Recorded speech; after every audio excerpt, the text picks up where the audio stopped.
මට දෙයක් තියෙනවා කියන්න. දැන් මම ඇත්තටම ශිහාන්ගේ ෆෑන් කෙනෙක් නේ. ශිහාන්ට මම යවුවා එක දවසක් ඩෙකරේෂන්ස් ටිකක්. ක්‍රිස්මස් එකට. ශිහාන් මොකද කිව්වේ? මල්ලි මම ගන්නෙ නෑ කාගේවත් මේ ෆෑන්ස්ලගේ මේවා මේ ඕක අරන් යන්න කියලා ආයෙ මට එවලා තිබ්බා.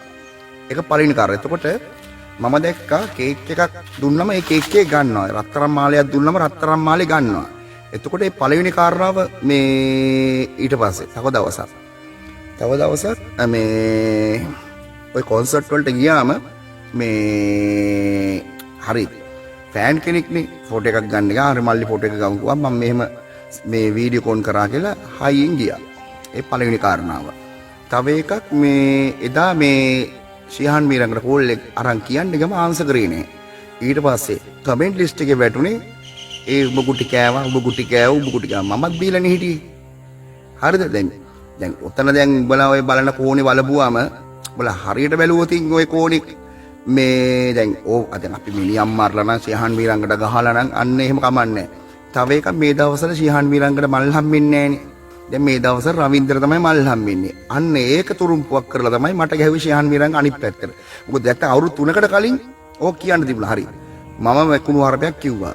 ඊට පස්සේ මම සෝෂල් මීඩියාස් වල කුණු හරප මගේ දැක්කද? අර ගෑණියෙක් බයිනවා මම බලාගෙන ඉන්නවා. හරි. එතකොට දැන් එදා දවසේම ඕක ශිහාන් කරේ ඇයි කියන්නකෝ. රවින්ද්‍ර මල් හම්බෙන නිසා. ඒකේ මිනිහාගේ හැකියාව. ඉතින් අන්න ඒක නිසා තමයි මට ශිහාන් මීරංග ඕක මතක් කරලා දීලා. මොකද මේ නැත්තම් ඕක මට කියන්න ක්‍රම කෝණ ගොඩක් තියෙනවනේ. හරි දැන් තැනක් හදාගත්තා සින්දුවකුත් දැම්මා. දැන් මේ ගොබ්බියෝ කියන උන්ට මම කියන්නේ හරිද? ගොබ්බියෝ කියන උන්ට මම කියන්නේ දැන් ওই ගොබ්බියෝ කියනවනේ දැන් ඔය ලොකු ආටිස්ලාත් ඉන්නවා. එදා ඒ සින්දුව දාපු ආටිස්ලා ඉන්නවා ඇත්තටම.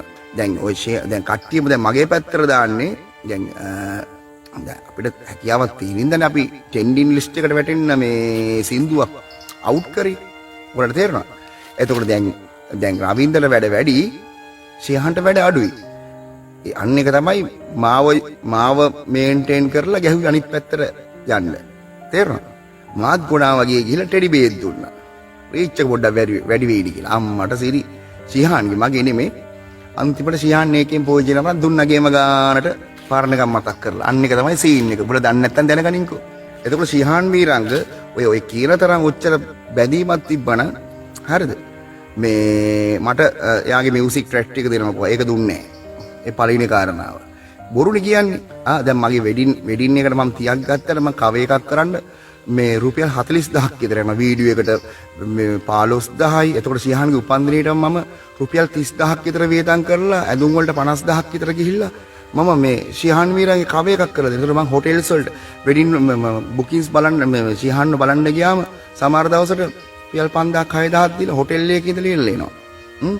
අන්න එතකොට දැන් මන්නේ රියල් ෆෑන්. හරිද? රියල් ෆෑන් හරි. දැන් එතකොට ශිහාන් කරපු වැඩේ හරිද නැද්ද කියලා ඔයගොල්ලෝ කල්පනා කරලා දැන් නැත්නම් ඉතින් අර රත්තරන් බඩු අරගෙන මං අර ආසාවෙන් දුන්න ඩෙකරේෂන්ස් ටික ගත්තේ නැහැ කියන්නේ එතනින්ම තේරෙනවනේ ශිහාන් මීරංග පෙස්සේප කරනවා කියලා. එහෙම හොම ගියා. එකපාර මට මල පැන්නා. මල පයින් අවස්ථාවක් එනවනේ.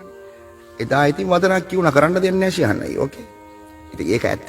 දැන් තැනක් හදාගත්තට පස්සේ ශිහාන් අයියා ගේම ගහන එක වැරදි. එහෙනම් ඔයා දැන් අවුරුදු 3කට කලින් ඕකම හැමදාම ඔයාලට මැසේජ් එකක් දාලා කියනවනේ අයියේ සෝරි කියලා. එතකොට ඔයා දැන් ඕක ආයෙ පාරක් කියන හේතුව තමයි රවින්දට මල් වැඩි ඔයාට මල් අඩුයිනේ. වෙඩින් මට හම්බුනත් එකයි නැතත් එකයි.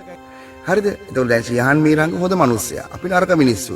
එතකොට අපි දැන් ශිහාන් මීරංගගේ කොන්සර්ට් බලන්න ලක්ෂ 3-4ක් වේදම් කරන් ගිහිල්ලා ඇති.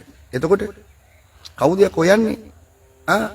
ඔය හිරුස්ටා එකේ ශිහාන් මීරංගගේ සින්දුවක් කියපු මිනිස්සෙක්වත් යන්නේ නැතුව.